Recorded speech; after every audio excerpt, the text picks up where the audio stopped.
नमस्ते, बहुत बहुत स्वागत है आपका। हम बात करने जा रहे हैं भारत की रणनीति के आगे कैसे चीन ने घुटने टेक दिए और अब कैसे चीन लगातार एलएसी से अपने सैनिकों को वापस बुला रहा है। इसके पीछे बहुत सारी वजह है। इसके पीछे हमारी सेना की ताकत भी है, इसके पीछे हमारे हथियार भी हैं, इसके पीछे कूटनीति भी है, इसके पीछे राजनीति भी है, इसके पीछे अंतर्राष्ट्रीय मंचों पर प्रधानमंत्री नरेंद्र मोदी की लगातार सशक्त होती छवि भी है। और इन सारी चीजों के बाद हमारी सेना के फौलादी इरादे भी है।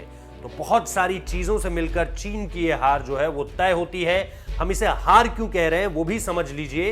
पहली बात तो ये कि वो जो गलवान की लड़ाई हुई उसमें हमारे अगर 20 सैनिक शहीद हुए तो उनके 40 से ज्यादा हुए हैं। ये सिर्फ ना भारत ही नहीं कह रहा है बल्कि ये रूस ने भी कहा है अलग अलग रिपोर्ट्स में। इसका जिक्र अमेरिका भी करता है, इसका जिक्र जापान, ऑस्ट्रेलिया भी करता है।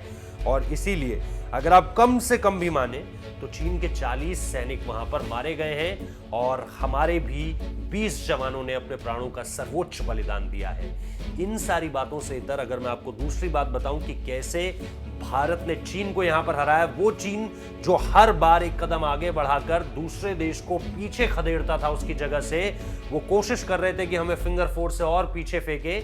लेकिन अब आप स्थिति देखिए कि फिंगर 4 से फिंगर 8 जो है वो बफरिंग जोन बन गया है। मतलब ना वो तुम्हारा इलाका ना वो हमारा इलाका। फिंगर 8 से उस तरफ तुम्हारा, फिंगर 4 से इस तरफ हमारा। जबकि भारत के पास स्ट्रैटेजिक एडवांटेज ये जो ये पूरी की पूरी पेंगोंग सो थी, इसके साउथ साइड में भी था जहां पर हमारे पास ब्लैक टॉप था, हेलमेट टॉप था, गुरुंग हिल था, रिचिनला था। ये सारी की सारी चीजें हमने कैप्चर कर ली थी। और जो उनका मोल्डो गैरिसन है वो उन हाइट से बहुत अच्छे तरीके से दिखता था, क्योंकि ये जो सदर्न पार्ट है पेंगोंग सो का ये काफी ऊंचाई पर है और यहां से मोल्डो गैरिसन पर नजर बनाना बहुत आसान था।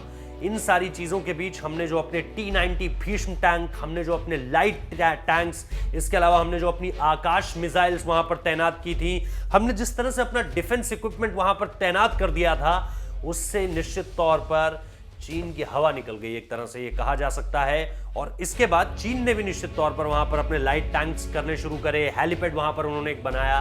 लेकिन भारत की तैयारियां निश्चित तौर पर गजब की रही।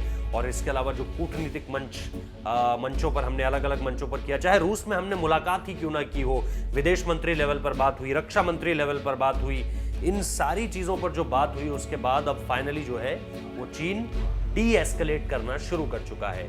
इसके बाद जब दोनों सेनाएं वापस अपनी अपनी जगह पर आ जाएंगी तो उसके 48 घंटे के भीतर ही 10वें दौर की बातचीत होगी। इसमें अन्य मुद्दों पर चर्चा होगी, उसके बारे में भी हम आपको बताएंगे। फिलहाल इस वीडियो को देखने के लिए बहुत बहुत शुक्रिया।